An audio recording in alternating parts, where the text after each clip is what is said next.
All right, welcome into the Big Hitters Only podcast. We have a reaction show for UNC's 38-20 win over Charlotte. UNC moves to 2-0. We have Mike Hardison joining us here. First, I remind y'all to rate, review, and subscribe. We're gaining momentum. YouTube, Apple, Spotify. We're into like week 3 of the podcast. Mike's third appearance. Looking sharp in the Carolina hat. We both have Carolina hats on here because it's a early on Sunday morning, recording at 10:22 a.m. on Sunday. I was in Charlotte last night for the NC State Tennessee game. Mike watched the game live, but went to an event last night in Virginia. So we're kind of running on fumes here, but kind of bringing you our takes and takeaways from watching UNC beat Charlotte. I watched the game recorded, full disclosure. Just got wrapped up doing that, taking some notes and texting back and forth. Mike, what's up, man? How we doing? Doing well, man. Honestly, 38-20, it's not gonna be a very memorable game, right? Like beating Charlotte early season by 3 scores, but not like a dominant win. I don't think we're gonna take too much away from this. There were some things that kind of stuck out that I think are worth talking about. Overall, I think it's one of those games that is just gonna get memory hold in the grand scheme of things. But 2-0 is 2-0. Exactly. All right, 2-0. This was the game. These are the games starting of Charlotte, Central, and JMU, where you want UNC to get their offense figured out, to get Conner Harrell comfortable, to not get injured, which wasn't the case. A couple players got banged up, it seemed.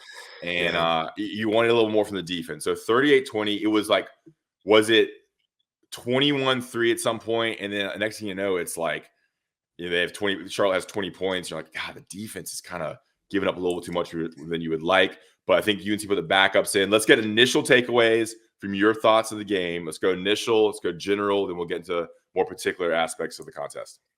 Yeah, I think it got to like 21-6 at one point, and it Okay. just felt like neither team like really wanted to they didn't really want like Charlotte, I think, felt kind of content to just kind of they had their quarterback go out, which is a big thing for them. They lost a lot of momentum there.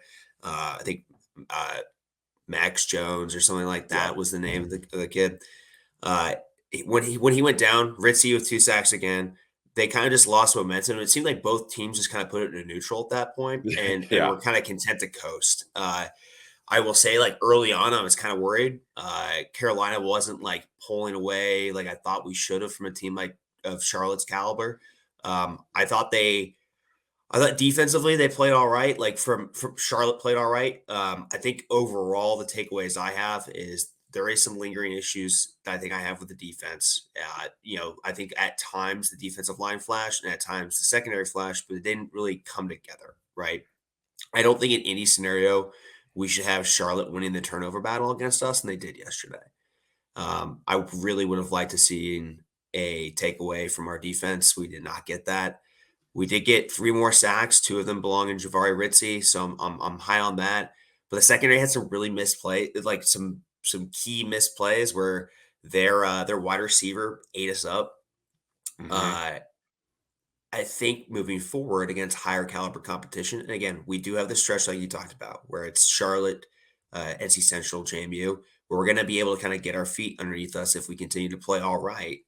But against like higher caliber competition, we're going to really struggle if we keep making those mistakes. Yeah, that's Offensively, yeah, go ahead.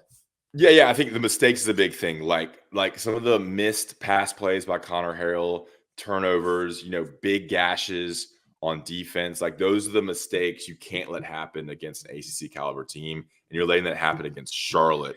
And that's kind of where you're like, dang, this team is not where you'd want it to be in terms of just like Connor's got to hit some of these big throws. They can't let Yeah. big pass plays happen where wide receivers are kind of running free in front of the safeties and getting past cornerbacks. I think the mistakes thing is a big thing. You want that cleaned up. You want like a perfect game where by the third quarter you're up, up 20, 30, then you put your backups in. You're up 30, 35, you're very comfortable. Then you put your backups in, then it gets closer. Yeah, I think you're right. UNC, both teams kind of put it neutral. Maybe it was like, we're not going to show anything in this game. We're gonna play very vanilla, put it in neutral and kind of let the car drive here. But the mistakes on defense and then a couple of just missed opportunities in the pass game on offense is what stood out to me. Continue on what you were going to say there. Sorry. Yeah, no, I think Connor Harrell, first half, I was very concerned, like you mentioned. He missed some easy throws, right? That I think, and we say easy, I understand like you and I are not making those throws, right? But I think in general we've been spoiled, like we've mentioned, by Sam Howell and Drake May. Mhm. Those quick little screen passes and crossing routes, they didn't miss those. And so it's weird as a Carolina fan to see a quarterback kind of struggle with some of the easier throws that we've become accustomed to over the last couple years. I do think he got better as the game went along, and I'm interested to see if that's an improvement that will continue on. If this is like something where he just need to kind of get his feet underneath him and get going. So I was kind of pleasantly surprised, like as the game kind of went on, it seemed like he was kind of progressing, which is good. Um, but like we kind of mentioned, both teams like seem content to put in neutral to avoid injuries because they are both going down left and right. And like Caroline did not come out of this unscathed. Like Yeah. Omarion Hampton, it seemed like he was available to return, but we don't know the extent of that. We don't know if that's going to be a lingering issue. Bryson Nesbitt went out, didn't return. Blasky went out, didn't return. Uh, we Those are key like the players. way, yeah, we can't afford to lose those guys. Yeah, And yeah. so, it was just we had a couple of, I think it's really worth highlighting Davion Gause, like for a freshman running back, like my God, man, that guy looks really solid. I'm Yeah. excited about his development. Some of the younger receivers got in on the action. Chris Culver had a couple good plays. So that's nice to see from a developmental standpoint. But Yeah, yeah. I uh I was texting, I don't know if you know, my buddy Christy, former student vice president of Carolina, so shout out there. We were texting back and forth, and we both were the mindset like it doesn't matter what the score is. Normal game, if you're up 3 scores, you're running the ball down their throat and just trying to kill the clock. We need to continue throwing. Have to continue throwing because we have to get Connor like prepared and adjusted to this. And so I like that. Like even into the fourth quarter, we were still throwing the ball. So that's a positive. Yeah, I love the way we run the ball with Amar and Hampton, and then it kind of carried on with Davion Gause. I mean, they looked very similar in the Yeah. way they run. It was like, dude, it wasn't even like one move. It was straightforward, like a bulldozer through the middle, like a battering ram. The way Amar and Hampton ran in the first half, like big chunk plays, like 9 yards, 15 yards, had like a 20-yard run. Like he was crushing it. Credit to the offensive line. They were dominating Charlotte's defensive line, creating holes, making it very easy for Omarion Hampton to run through the line untouched. And it continued when Hampton went out and Gause stepped in. And he seems like a very physical runner. He doesn't, he's not moving around much. He's running straight ahead, which I think generally you'd want that. And then like Caleb Hood looked okay too. So like running backs, UNC set. I also thought like on Conner Harrell, we can talk about him a little bit more here. You're right, missing some short pass plays, but he has the arm. It's just not as accurate as we're used to. Like he can get it Yeah. there. It's just not like where you want it to be, which is obviously not what you want. But he can chuck it there. He underthrew Christian Hamilton on that Yeah. touchdown, missed some Which pass plays, had an credit to interception. Hamilton. Credit to Hamilton for adjusting and catching that ball and then making a move in order to get into the end zone. I thought that was really And impressive. And he kind of covered up an underthrow. And then Copenhagen being there to block, like your tight ends down Yep. there blocking to get the touchdown there. That was huge. Big pass play. Kind of cool to see a little gadget play. It was like a double reverse back to the quarterback for a flea flicker bomb. But I mean, this game, it's good. He's going to learn from his mistakes. Talking about Conner Harrell here, but like thrown into the double coverage was not pretty. A bad interception Ugh. there. Some just missed short throws. They were giving him a lot of options. Like they were giving him a lot of. They opened up the playbook a little more in terms of his passing. You saw him flex his Yeah. passing more, which you wanted to see because obviously against Minnesota, when he came in the fourth quarter, fourth quarter there, they really held him back. So giving him opportunities, and he'll learn from that, and he'll get more comfortable. I still you're still waiting for a receiver to step up. I mean, you saw Nate McCollum had a big touchdown play, Christian Hamilton, but no one really like stepped up and like I am the guy. Did love No the one pass play to distinguished Bryce. himself. Yeah. Did love the pass play to Bryson Nesbitt. That was a great throw. That was a hard throw. That was 30 yards and out, a dime to the left side for a touchdown. That's a kind of a game-winning play right there. And then Nesbitt's become, he can do that. That's the way we should be using Nesbitt there on the offense. I think the key for Conner Harrell is going to be calling plays like Chip Lindsey did yesterday that allow him to utilize his running ability, his scramble ability. I truly believe it. Like you see flashes with the arm talent, right? And like you mentioned, Yeah. the plays you talked about, it's there. The threat and what's going to make him a pain for ACC defenses is the ability to get outside the pocket, extend plays, and take off and run. I mean, there were several plays where he would just scramble for like that 8 to 10 yard range. That's exactly what you need from him. It's going to keep defenses honest, and it's going to Mhm. keep some pressure off of our wide receivers that break out in double coverage because they're not going to be able to devote the resources to cover up our wide receivers that well.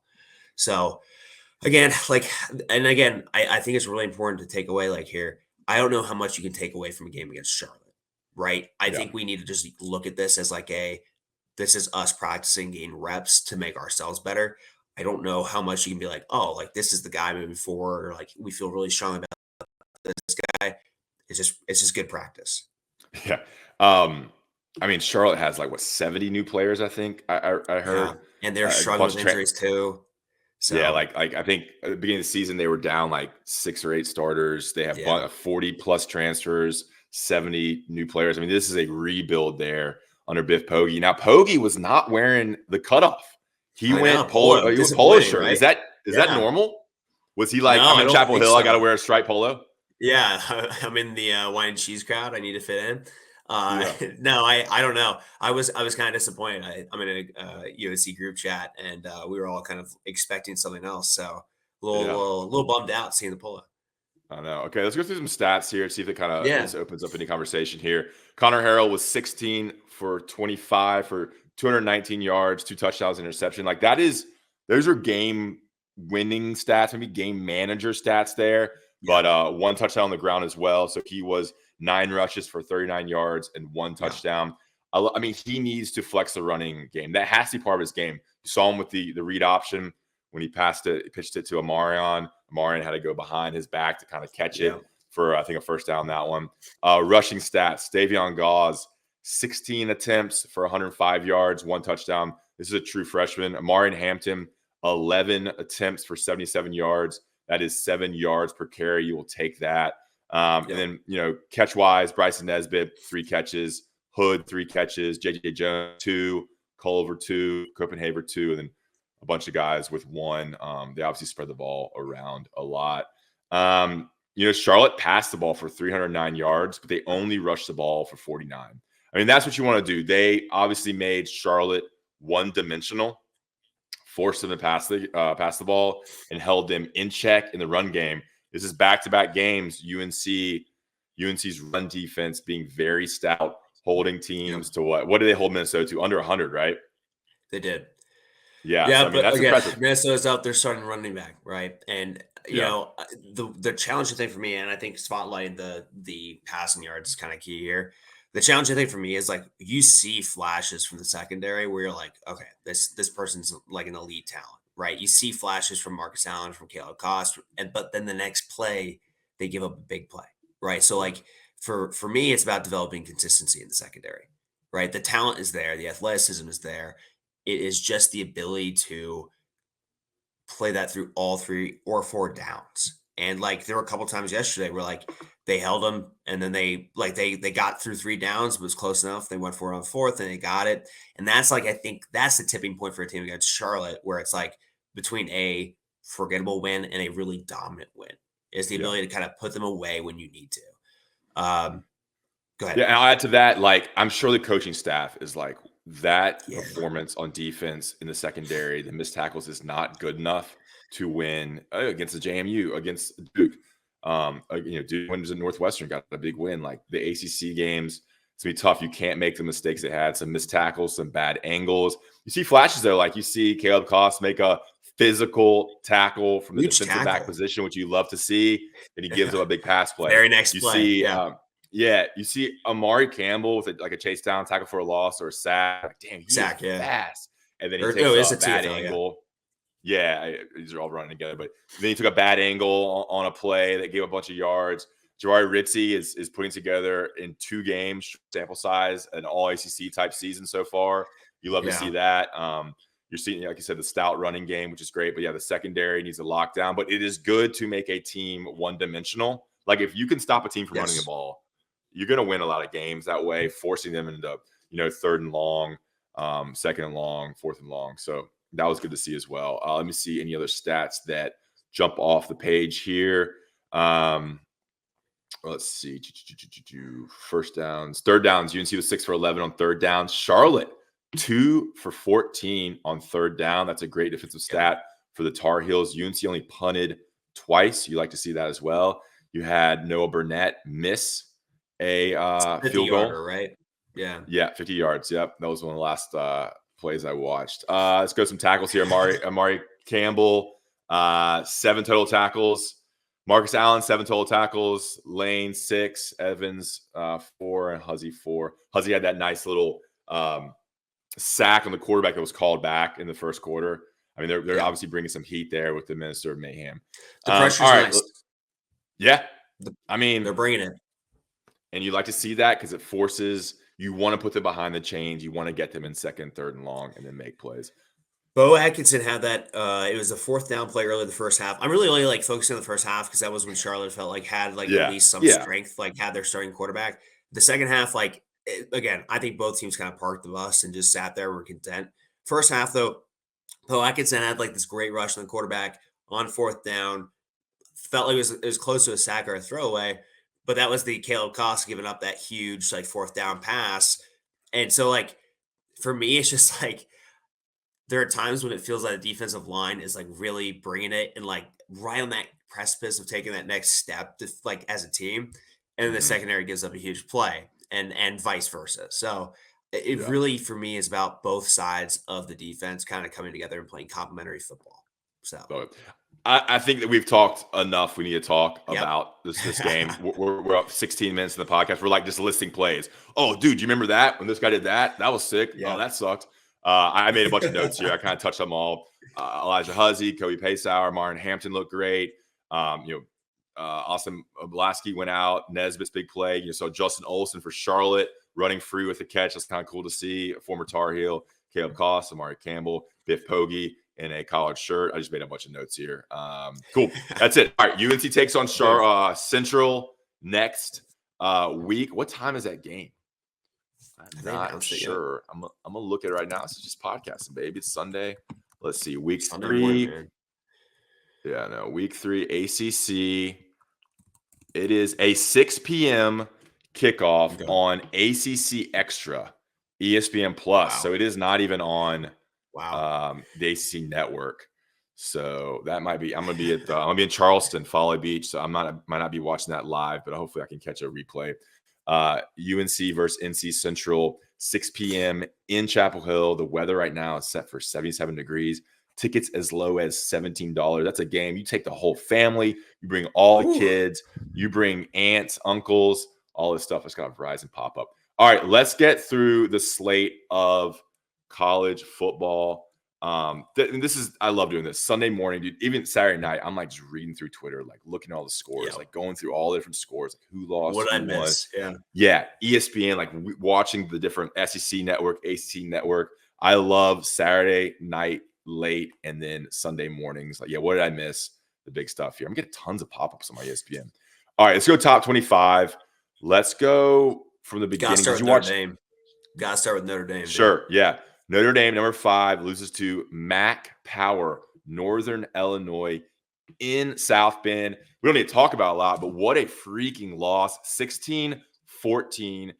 The Huskies get the win. This is where Dave Doran came from. And Northern Illinois is playing at NC State in a couple of weeks as well. Kind of wild there. I mean, dude, if you're a Notre Dame fan, what are you even thinking about this morning?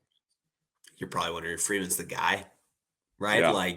At this point, this is not his first embarrassing loss in South Bend, right? I would be nervous. I think that seat's probably warming up a little bit. This is unacceptable for Notre Dame. 12-team playoff is not a season ender, but it's pretty close since they're independent, right? They have eliminated all margin for error for themselves, and we're week 2 into the season. So wow, pretty massive for them to blow this. And especially, I think they have to pay Northern. It's one of those buy games for them. So I think they owe Northern Illinois $1.4 million on top of this. So tough day for the Fighting Irish.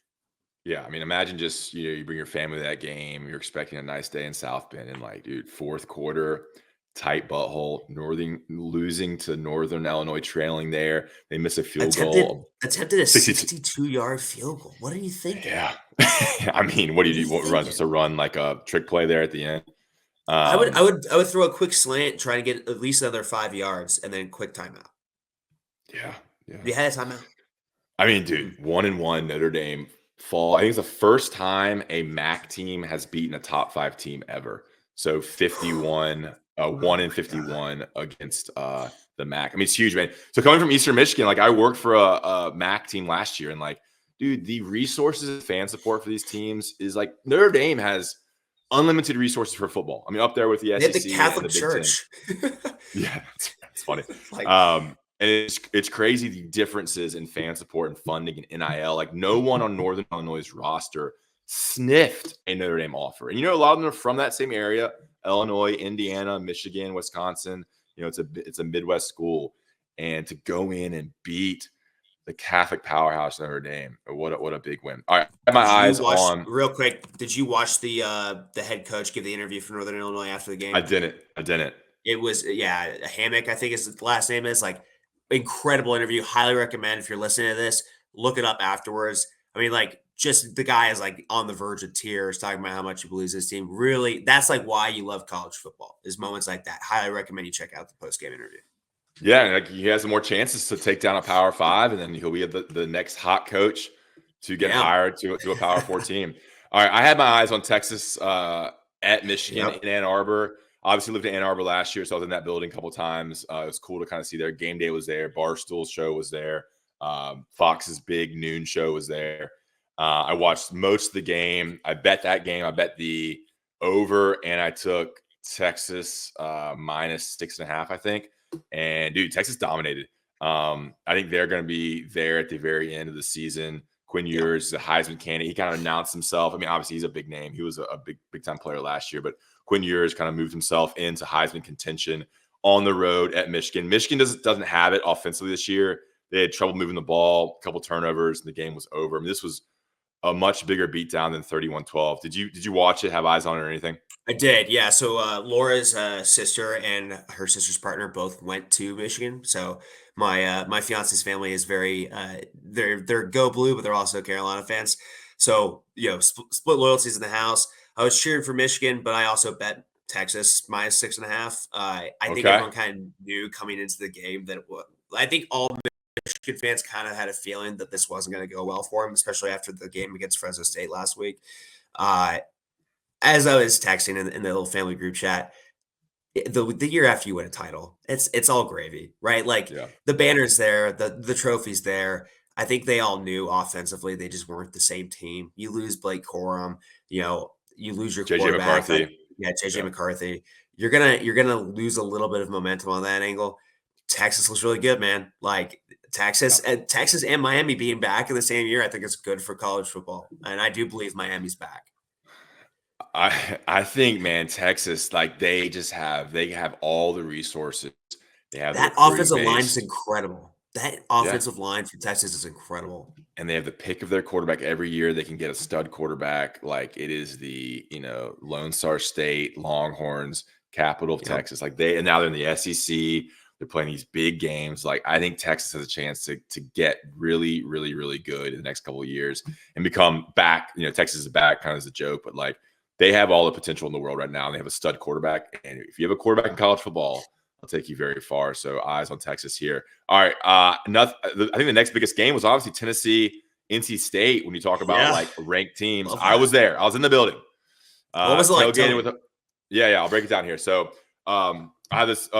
It's basically my fantasy football league, but a big group chat, a bunch of friends. All of them are State fans. There's a couple App State fans, one or two UNC fans, but they tailgated for this big thing. Everyone was in town. We had like 14 guys in town, plus some other people.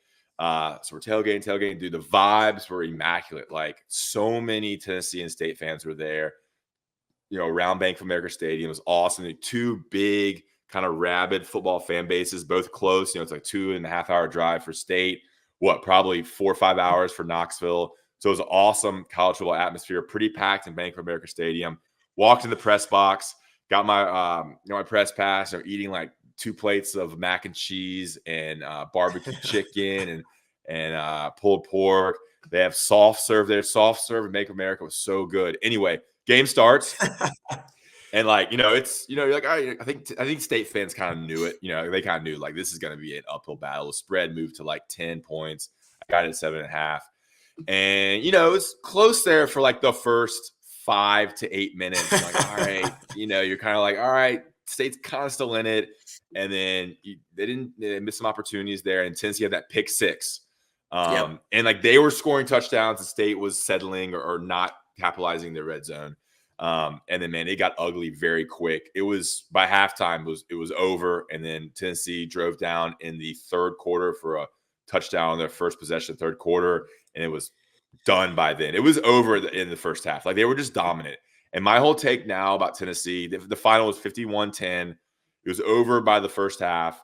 My take about this, and this is a broader conversation I think you'll love to get into here, is that these teams in the SEC, like Tennessee, to maybe a lesser extent South Carolina, but like obviously Georgia, Texas, Ole Miss, even like some of these kind of fringe SEC teams, like they're getting the resources now and they have their NIL built up now where their recruiting is going to hit overdrive. Tennessee's already stealing recruits. They always stole recruits from North Carolina, but they're taking the best quarterback. They're taking the best offensive lineman. They're picking players out of the states that are close to them. And it's just bigger football, more resources, more funding, more fan support. And a team like Tennessee, who gathers around and gets everybody involved in football, they become dominant. And they flex their muscle against NC State, and it was not a contest. Now, I don't know if NC State is that good of a team. I think McCall, a little overhyped. I think he was a system quarterback at Coastal under Jamie Chadwell down there. Like, he doesn't really have it. He's maybe more of a game manager. He's a solid quarterback, but he can't go out and win you games. They have some good wide receivers, but like NC State was outmatched. Tennessee was more physical, more dominant, bigger, faster, and Tennessee just kind of put down the hammer and dominated State. And it's a broader conversation about teams like Tennessee and the SEC teams and maybe Big Ten teams. Just like the ACC can't compete. Like they can't compete. Yeah. And when Clemson gets beat by Georgia, I think UNC would have lost to Tennessee by a wide margin as well.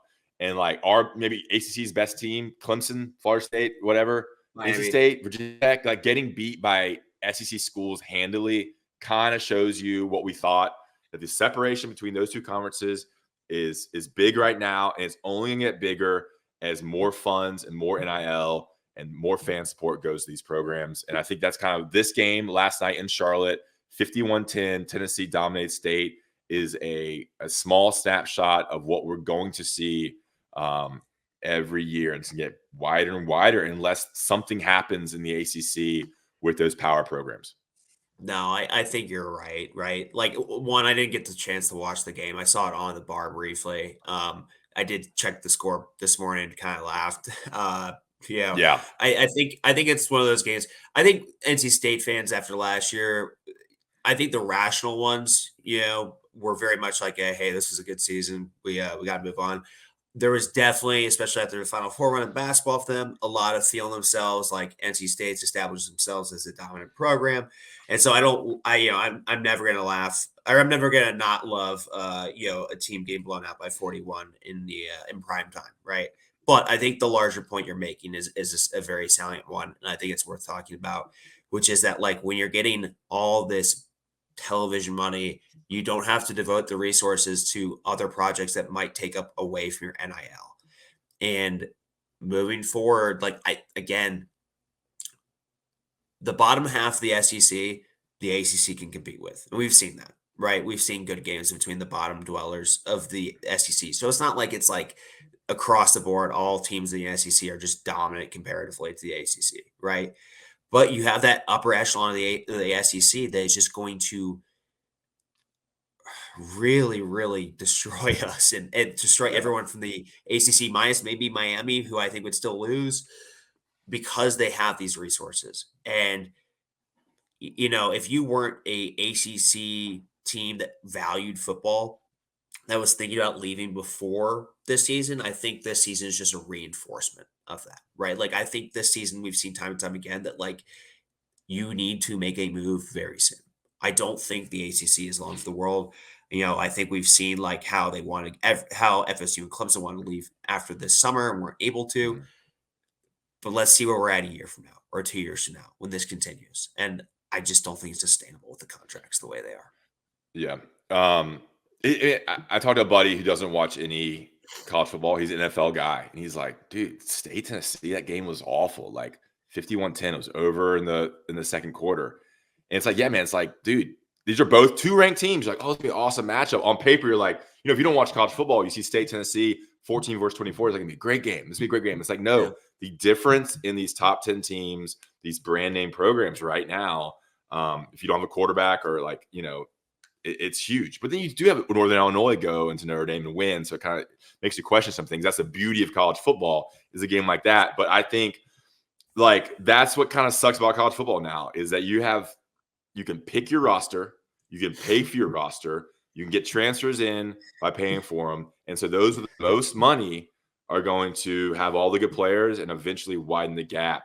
And that's where teams like, think about like like Boston College or any team, Yeah. UNC, NC You State, think like teams don't. Castellanos up in BC is lighting the world on fire, right? That Yeah, quarterback is phenomenal. He's not going to be there next year, yeah, right? Unless exactly. Bill But yeah, O'Brien like gets them to buy in, like he's probably gone. that's Northern Illinois, that's you a bring up, like their yeah. coach that we just mentioned might get hired elsewhere. Their players are getting spotlight and might not be there next year. So That's another great point. Like, even if you do recruit well, all right, we found a diamond in the rough from, yeah, bum F town in North Carolina, and we're going to develop this guy for 3 years, strength and conditioning program. He's a redshirt sophomore, has a great year, shows something. And then Ole Miss comes and steals him.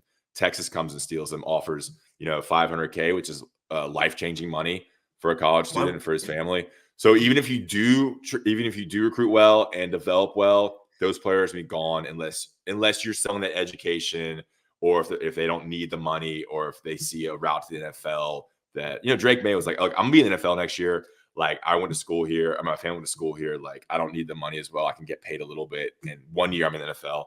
But some of these players, like, maybe don't have that future, but are good college players. Like, they're gone. well, and like you bring up Drake May. Like Drake May came from a family whose father Yeah, was in not the the best NFL, example. right? Yeah. Well, no. I just mean from the standpoint of like a lot of these kids, like you need to leave for money, right? Like if Yeah. Carolina can't match the money, you need to go follow the money because that's life changing money for you and your family, and it's irresponsible not to do that, right? And like Yeah. I say that as someone that like cheers for a team that does not have the NIL budget of other schools, and like selfishly, I'd love for them to stay at Carolina, and like I've cheered on that decision, but like if I'm in their shoes, if you're in those shoes, you and I both know, like at that age, especially if you don't have the resources that some other players have, like coming up from a family that may have struggled growing up, you got to go chase that money for your family. So, like, I Yeah. totally get it. It's just an unfortunate reality of the current paradigm right now. Yeah. Yeah. I mean, if you're an NC State fan right now, just focus on the last night's game. What are you thinking right now? I am probably hanging my hat on the fact that they'll get another 8-win season and potentially beat Carolina at the end of the year. Like, Yeah. if I were in their shoes, that's what I'd be focused on, is the idea that like, hey, look, like we knew this probably wasn't a season we were going to go to the college football playoff. Let's get another solid 8-9 win season. They've got a little bit of recruiting momentum relative to North Carolina. Uh, Long term, man, like if I'm NC State, if I'm North Carolina, it doesn't really matter. Like I'm planning like which conference I want to be in. Yeah. So I think most State fans probably thought they're going to lose that game. Like, I don't think it was realistic yeah, to go in there. I think you're going to I don't go think they toe thought they to were toe going to with lose by Tennessee. 41. Yeah, you thought you hope to be there in the third, fourth quarter, put up a fight and like put a good showing. Maybe the offense just was not good. Like Tennessee's defensive line and controlled the line of scrimmage. So you're kind of like shocked back to reality. Louisiana Tech next up for the Wolfpack, and they go down to Clemson, Northern Illinois, and the ACC slate kind of ramps up with Wake Forest, Syracuse. I mean, they could still have a bunch of wins, but I mean, how good are they? I don't think they're elite. I don't think UNC's elite. Like I don't even know if there's an elite team in the ACC right now. Clemson moving on to that game, maybe is the team we have to look to now. I mean, shit, maybe Syracuse. looks really good too. So let's get quickly here. We'll get out of here on just a reaction show. Keep it under 40 minutes here. ACC, I mean, you want to talk SMU? SMU loses to BYU. Duke beat Northwestern on the road in what's that town outside Chicago? On the road at Northwestern. Evanston, good pull. That's a huge win for Duke. A road win against a Big Ten team. UNC has Duke in their first ACC battle in October. Great win for Duke. Cal beating Auburn 21-14, right? On the road in Auburn, right? Yep. That's a huge one that's a big win for the ACC. We're talking about ACC not being able to contend with the SEC, and little Cal comes in there and steals one from Auburn. So I'll take that. That's crazy. Let's run through it here. I'll run through some scores. This is great podcasting. Okay. Miami kills. Yeah. Let's just go through it. Miami kills FAU. Louisville killed Jacksonville State. All right. Syracuse is 2-0. They beat Georgia Tech. Georgia Tech's coming off that. They beat, I think, Georgia State last week, but they beat Florida State in Ireland. So Syracuse 31-28. They have a quarterback in Syracuse, a new head coach, Kyle McCord, the Ohio State transfer, 381 yards, 4 touchdowns. He looks great. Syracuse now is a team to watch in the ACC. I love that head coach there. He was a big get for the Orange. I think Syracuse, I wouldn't read too much into it. I think Georgia Tech kind of coming off a little bit of momentum. It's tough when your signature win gets invalidated because Boston College also beats the same team. So probably a little deflating momentum wise for Georgia Tech. Haynes King, I still think is great. I still think he's going to give us a ton of problems in October. It was also in the Dome, so let's not read too much into it. It was a close game at the end. Georgia Tech did get back into it there. McCord looked good, but hey. I think this is that soft middle of the ACC where you're going to have some unexpected wins and unexpected losses too. Yeah, and then quickly here, Pitt beats Cincinnati 28-27. Great game. 1-point victory. You'll take that. Watch that one live. Love it. Boston College kills Duquesne 56-0. Duquesne with the upset in the NCAA tournament this year. I had a buddy, shout out Ben, went to Duquesne. Virginia Tech with a 31-14 win over Marshall. Stanford beats Cal Poly 41-7. And this game, Virginia, currently where Mike is in school, Virginia beats Wake 31-30. So this game, did you watch this one? I watched the fourth quarter of it, at the very end. So Wake was up big. I checked the score. Wake was up. 30-17. Yeah, 30-17. Even I think it was very much like a game is over. The UVA fans are not under any impression that they're going to do well football wise. So I think towards the end of the game, there were some eyes on it at the bar, but wasn't people were living and dying on every call. And then they started kind of coming back, and they I think they took the lead with about 2 minutes left, and then forced a nice little fumble with 40 seconds left from Wake, and that was the ball game. Good for UVA. I may be wrong. They might be a bigger issue for North Carolina is not playing as well as I was hoping North Carolina would play, and Virginia's playing a little bit better than I thought Virginia would play. So, might see another mid-October deflating loss for me right around my birthday for UNC to UVA. I would really hate that. What a deflating win for Wake to be up 30-17 heading to the fourth quarter, and then Virginia whips off 2 straight touchdowns, 14-0 in the fourth quarter. That's just a heartbreaker in Winston-Salem. I'm going to go back and watch that game because UNC plays both Virginia and Wake. Sounds like an awesome game. So I'm going to go back and watch that one. I'm also about to watch 8 hours of NFL, first day of NFL, throw on the red zone. I freaking love the red zone. So we'll get out here. It's 11 a.m. Any final words, Mike? No, I think takeaways moving forward is that the upper echelon of college football is looking very, very strong. We are definitely not in that group. And I think we just thank God we've got a little bit of time for Conner Harrell to get a little bit more reps. Because if he can just get to serviceable, Carolina can get to their classical 7 or 8 win season. So fingers crossed. What a line. Hey, 8 wins is pretty good around here. Omarion and Hampton was a beast. Davion Gause was a beast. So a good win. UNC moves to Jawari Ritchie was 3 sacks. It's great. UNC moves to 2-0. They defeat Charlotte. They have NC Central next. Thanks for listening to the Big Hitters Only podcast. Thanks for Mike for joining us on a Sunday morning. Remember, guys, rate, review, subscribe, and follow on Spotify, YouTube, and Apple. It helps us. We're building this thing. Engage with us on Twitter. Get some videos out. We'll mix it up. We'll talk to you guys next time. See you.